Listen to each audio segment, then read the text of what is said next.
'Etsy' movie review. ఈ movie 1 hour and 47 మినిట్స్‌తో జియో హాట్‌స్టార్‌లో స్ట్రీమ్ అవుతుంది. ఇంకా ఈ మూవీ ఎలా ఉందంటే, ఈ మూవీలో తీసుకున్న కాన్సెప్ట్ గైస్ మనం చాలా అంటే చాలా మూవీస్‌లో చూసుంటాం అన్నమాట. చాలా అంటే చాలా రెగ్యులర్ స్టోరీయే. 'డెడ్ సీ' అంటారు గాని అసలు సీకి తగ్గట్టుగా అసలు మూవీయే ఉండదన్నమాట. స్టార్టింగ్ లో ఒక చిన్న బోట్ యాక్సిడెంట్ అవుతుందన్నమాట.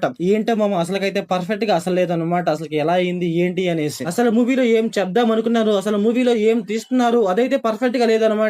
ఇంకా ఈ మూవీ స్టోరీ లైన్ ఏంటంటే, మన హీరోయిన్ అండ్ వాళ్ళ ఫ్రెండ్స్ కలిసి ఒక ఐలాండ్ కి వెళ్తారు. అక్కడికి వెళ్ళాక ఏం జరిగింది, ఎన్ని సమస్యలు వచ్చాయి ఏంటి అనేసి మనం మూవీలో చూస్తాం. ఇంకా ఈ మూవీ ఫ్యామిలీ వాచబుల్ అంటే నో గైస్. అక్కడక్కడ కొన్ని సీన్స్ అయితే కొంచెం డిస్టర్బ్ చేస్తాయి. మూవీలో మన హీరోయిన్ అండ్ తన ఫ్రెండ్ గైస్ ఇద్దరు బికినీలో ఉంటారు, అందువల్ల అయితే కొంచెం డిస్టర్బ్ చేయొచ్చు. స్టార్టింగ్ లో ఏంటంటే వాటర్ లో కొన్ని సీన్స్ ఉంటాయి గైస్, ఆ సీన్స్ అయితే కొంచెం బాగున్నాయి. అంటే క్వాలిటీ అండ్ విజువల్లీ బాగుంటాయి అన్నమాట. మీకు స్టోరీ తగ్గట్టుగా అదే ఉండదు అనమాట. ఓన్లీ క్వాలిటీ అండ్ విజువల్ అనే కొంచెం బాగుంటది. అలాగే మూవీలో ఏంటంటే ఒక పెద్ద పాయింట్ ఉంటుంది గైస్, అసలు వాళ్ళు ఆ పాయింట్ నే వదిలేసి వేరే విధంగా వెళ్తా ఉంటారు అనమాట. ఆ పాయింట్ ని కూడా వీళ్ళు సెకండ్ హాఫ్ లో రివీల్ చేస్తారు, అందువల్ల అయితే మనకి మరీ అంత అనిపించదు. అది మూవీలో స్టోరీ ఉండదు, నరేషన్ ఉండదు, ఇంటెన్సిటీ ఉండదు, ఒక చిన్న ఫైట్ ఉండదు, ఏ ఉండవు గైస్. చాలా అంటే చాలా నార్మల్ గా వెళ్తా ఉంటుంది స్టోరీ. ఇంకా మూవీలో ఒక విలన్ ఉంటాడు, తన క్యారెక్టర్ ఏమన్నా బాగుందా అంటే తన క్యారెక్టర్ కూడా బాగుంటది గైస్. ఏదో అలా వచ్చి అలా వెళ్తున్నట్టు ఉంటది అనమాట తన క్యారెక్టర్ అయితే. అంటే ఉన్నంత సేపు అయినా మూవీకి కొంచెం ఇంపాక్ట్ ఉంటే కొంచెం బాగుంటుంది అనమాట. అదైతే అసలు మూవీలో ఉండదు. ఇది పక్కన పెట్టి మన హీరోయిన్ ఏమన్నా ట్రిక్కీగా చేస్తుందంటే మూవీలో అది కూడా ఉండదు అనమాట.